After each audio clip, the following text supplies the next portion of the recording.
This video is an introduction to oxidation and reduction reactions. We often abbreviate oxidation and reduction, so we just call these redox reactions for short. So, what is an oxidation reduction or redox reaction? Here's a quick definition. In oxidation reduction reactions, electrons move between atoms. Check out this diagram here. We got atom A and atom B, and there's an electron moving out of atom A into atom B. So this is definitely an oxidation reduction reaction because there's an electron moving between the atoms. Now, we can describe the movement of this electron using the words oxidation and reduction. So let's learn specifically what both of these mean. Reduction is a gain of electrons. I know this seems kind of confusing because usually when you have a reduction of something, you have less of it. We'll talk later about why a gain of electrons is called a reduction. But anyway, reduction, gain of electrons, and then oxidation, which is a loss of electrons.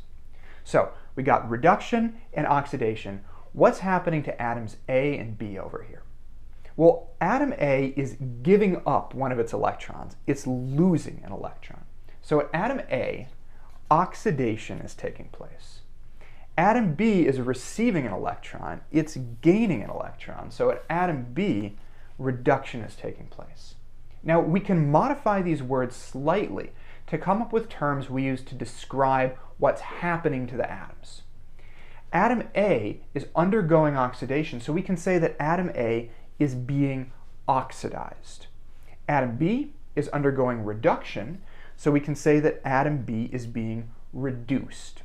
So we got oxidation, oxidized, reduction, reduced. The big picture here is that reduction is a gain of electrons and oxidation is a loss. So I don't know about you, but when I was first learning this stuff, I found it so confusing. Why should a reduction be a gain of electrons? Usually when you're reducing something, you're getting less of it. So here's one thing that might be helpful to think about. That's that electrons have negative charge. So as you add electrons to something, its charge goes down. The more electrons you add, the lower the charge. So as you add electrons, as electrons are gained, the charge reduces. So that might be helpful to keep in mind to have this make a little bit more sense. Still, these things can be really confusing to remember. So here are a couple really great mnemonics. First is the term oil rig. This is the name of one of those big structures you use to drill for oil.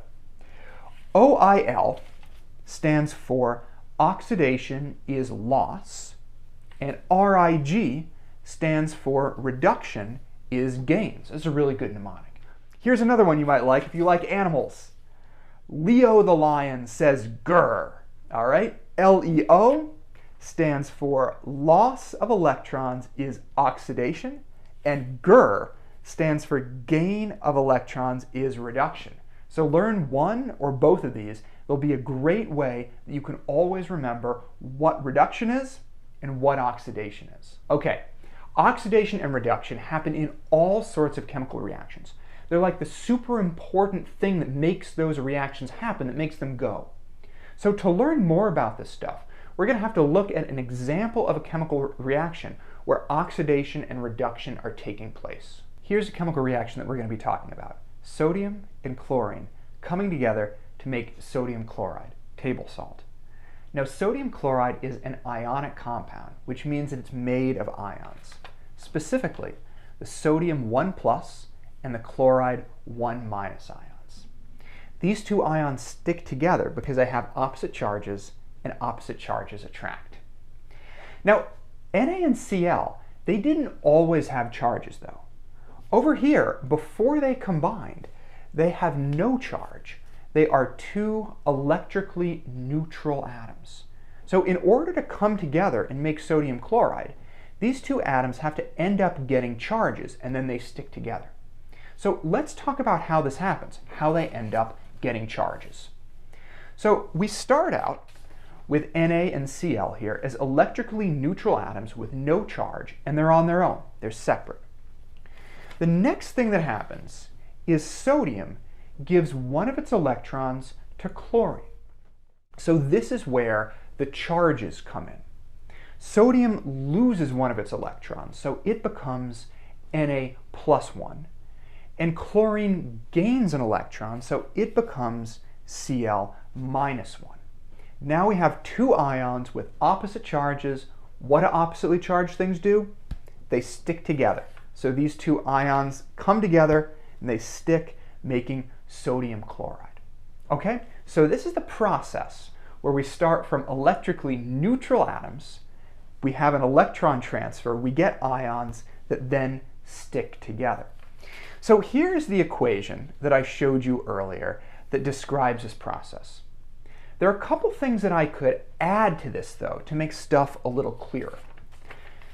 Check out these numbers that I've written in here in the red. These are called oxidation numbers, and they give me a sense of what's happening with the electrons and with the charges. So above Na and Cl, I've written zeros.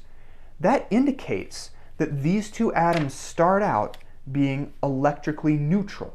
They have no charge. That's what the zero means. Then on this side of the equation, once the sodium and chloride have taken on charges, I put those charges above each element. Plus 1 for the sodium and minus 1 for the chloride. These oxidation numbers help us keep track of how charges change during a reaction.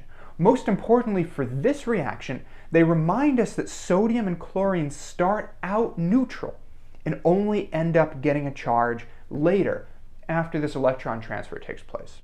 So that is oxidation numbers, and we'll talk more about those in coming lessons. So obviously this is an oxidation reduction reaction because there is a transfer of an electron between these two atoms. I now want to describe what's happening to sodium and chlorine using these terms reduction and oxidation. So just to refresh your memory, reduction here is a gain of electrons and oxidation is a loss of electrons. So for sodium, what's happening? Is it being reduced or is it being oxidized? Well, sodium is giving up one of its electrons, it's losing an electron, so it's being oxidized. Here's a diagram of sodium giving up that electron. Now chlorine, on the other hand, is receiving an electron. It's gaining an electron, so chlorine is being reduced. So there's oxidation and reduction going on here. We can sort of show this oxidation and reduction with this picture that I drew, or we can describe it in words. The next thing that I want to do is I want to show you how we can write chemical equations that show oxidation and reduction. So let's start out here with chlorine. I want to write a chemical equation that shows the reduction of chlorine. So I'm going to start out with Cl here. This is neutral chlorine. It doesn't have any charge. It's this thing here. And then it receives an electron. So to write an equation for that, I'm going to write plus E minus. E minus is a symbol we use for electrons. So Cl, neutral chlorine, plus 1 electron gives me this guy right here, Cl 1 minus. So this is the equation for the reduction of chlorine, for chlorine gaining this electron here. Okay, now for sodium things are a little bit trickier for the oxidation. Let me show you why. So what I really want to write is Na minus 1 electron gives Na 1 plus. But unfortunately, I can't write this because in chemical equations, we can't use minus signs. We can only use plus signs. So I can't write the oxidation like this. Instead, I'm going to write it like this. I'm going to start out with Na here, and then I'm going to put my arrow.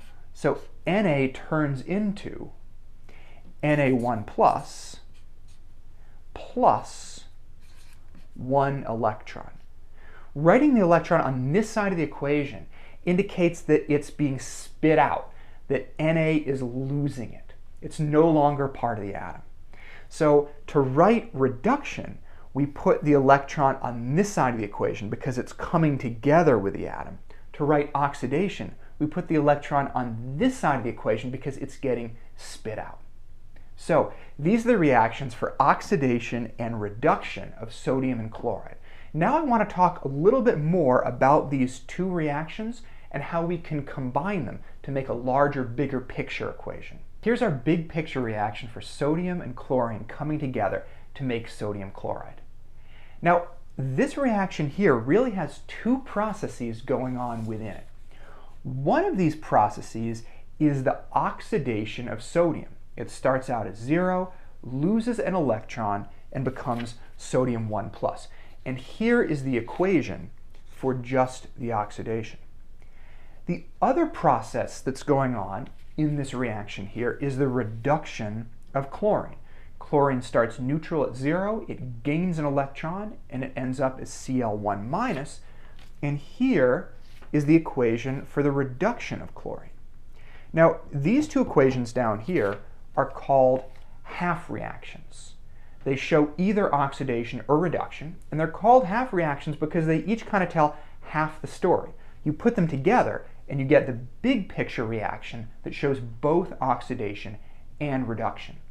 So for every oxidation-reduction reaction like this one, you can write two half reactions, one for the oxidation that takes place and one for the reduction that takes place.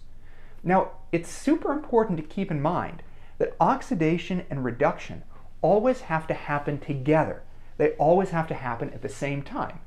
Because if one atom is gaining an electron, that electron had to come from somewhere. So another atom had to give up that electron. You can see that right here. The electron here that chlorine is gaining is the same electron that sodium was releasing. So oxidation and reduction always have to happen at the same time. They always have to happen in parallel. You can't have reduction without oxidation. You can't have oxidation without reduction. So that's an introduction to oxidation-reduction or redox reactions. We learned that reduction is a gain of electrons and oxidation is a loss of electrons. We looked at a chemical reaction where sodium and chlorine come together to make sodium chloride. Sodium starts off as neutral, it gets oxidized by losing an electron and becomes sodium 1+. Chlorine starts off as neutral, it gets reduced by gaining an electron and becomes chloride 1-. We also learned that for every big picture oxidation-reduction reaction like this, we can break it down into two half reactions, one of which shows the oxidation that's going on, and the other of which shows the reduction that's going on. Finally, we learned that oxidation and reduction always have to happen at the same time, because when one atom gains an electron and gets reduced, it had to get that electron from somewhere else, which means that another atom had to lose an electron and get oxidized.